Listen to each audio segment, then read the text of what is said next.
America, Israel, Iran మధ్య యుద్ధం ప్రపంచాన్ని వణికిస్తున్న మహా సంఘర్షణ.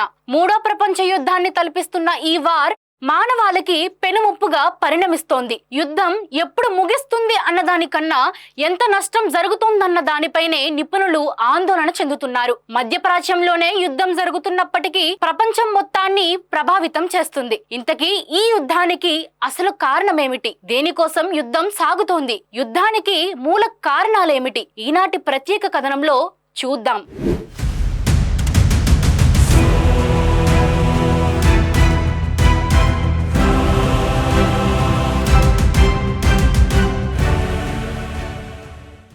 అమెరికా, ఇజ్రాయెల్ ఒకవైపు, ఇరాన్ మరోవైపు సాగుతున్న యుద్ధం కదా ఈనాటిది కాదు. ఇది చాలా సంవత్సరాలుగా రాజకీయ ఉద్రిక్తతలు, గూఢచారి చర్యలు, ప్రాక్సీ యుద్ధాలు, కొన్నిసార్లు ప్రత్యక్ష దాడులతో కొనసాగుతున్న సంఘర్షణ.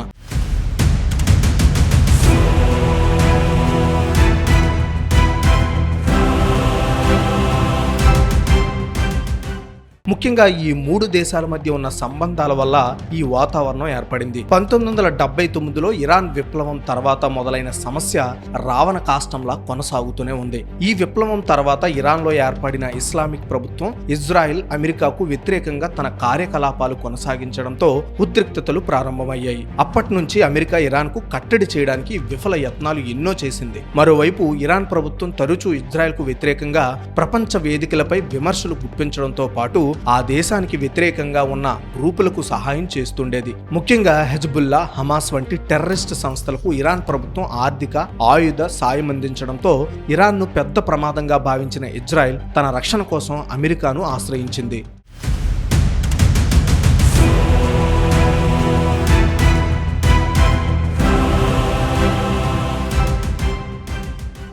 ఇది ఇలా ఉండగానే మరోవైపు ఇరాన్ అణుశక్తిని అభివృద్ధి చేయడం ప్రారంభించింది. దీంతో పొరుగు దేశమైన ఇజ్రాయెల్, అగ్రరాజ్యం అమెరికా ఇరాన్ పట్ల అనుమానాలను మరింతగా పెంచుకున్నాయి. ఇరాన్ అణుబాంబు తయారు చేయవచ్చుననే కారణంతో దానికి అడ్డుకట్ట వేయడానికి అమెరికా సహా పలు దేశాలు ఇరాన్ పై ఆంక్షలు విధించాయి. ప్రపంచంలోనే అతిపెద్ద ఆయిల్ ఉత్పత్తి దేశాల్లో ఒకటైన ఇరాన్ తనకున్న అపార ఆర్థిక వనరుల కారణంగా అగ్రరాజ్యం ఆంక్షలను పెద్దగా పట్టించుకోలేదు. అంతేగాక రహస్యంగా తన అణు కార్యకలాపాలను కొనసాగించింది. ఈ చర్యలను పసిగట్టిన అమెరికా ఇజ్రాయెల్ సహకారంతో పలుమార్లు ఇరాన్ పై సైనిక చర్యలకు ఉపక్రమించింది. అయినా ఇరాన్ ఏమాత్రం వెనక్కి తగ్గకుండా అణు కార్యకలాపాలను ముమ్మరం చేసింది. దీంతో ప్రపంచానికి పెద్దన్నగా చెప్పుకునే అమెరికా ఇరాన్ చర్యలను కట్టడి చేయడానికి నేరుగా రంగంలోకి దిగింది. నయానా భయానా ఇరాన్కు నచ్చ చెప్పడానికి ప్రయత్నించినప్పటికీ ఫలితం లేకపోయింది. దీంతో ఇరాన్ పట్ల ఆగ్రహాన్ని పెంచుకున్న అమెరికా ఇజ్రాయెల్ ద్వారా దాడులకు ఉపక్రమించింది.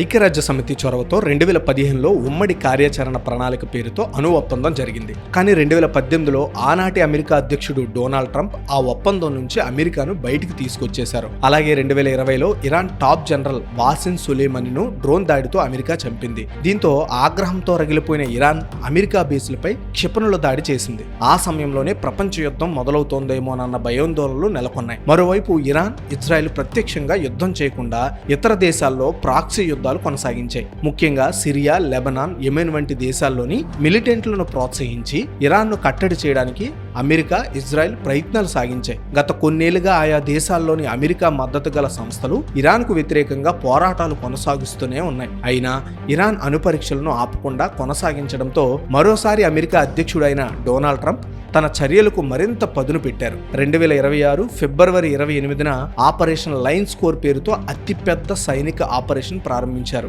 అమెరికా, ఇజ్రాయెల్ కలిసి ఇరాన్లోని సైనిక కేంద్రాలు, మిసైల్ టెంట్లు, అణు ప్రోగ్రాం ప్రాంతాలపై భారీ ఎయిర్ స్ట్రైక్స్ చేశాయి. ఈ దాడుల్లో ఇరాన్ సుప్రీం నాయకుడు ఆలీ ఖమేనీ చనిపోవడంతో ఇరాన్ ఆగ్రహంతో రగిలిపోయింది. ఇజ్రాయెల్ నగరాలపై మిసైళ్లు, డ్రోన్ల వర్షం కురిపించి యుద్ధానికి తాను కూడా సై అంటూ ముందుకొచ్చింది. అంతేకాకుండా గల్ఫ్ దేశాల్లో అమెరికా స్థావరాలపై విరుచుకుపడుతోంది. మిడిల్ ఈస్ట్ లో కొనసాగుతున్న యుద్ధంలో ఇరాన్ లో 1000 మందికి పైగా మృత్యువాత పడినట్లు నివేదికలు తెలుపుతున్నాయి. అలాగే ఇజ్రాయెల్ సహా గల్ఫ్ దేశాల్లోనూ మరణాలు, క్షతగాత్రుల సంఖ్య ఎక్కువగానే ఉన్నట్లు అంతర్జాతీయ మీడియా వెల్లడిస్తోంది.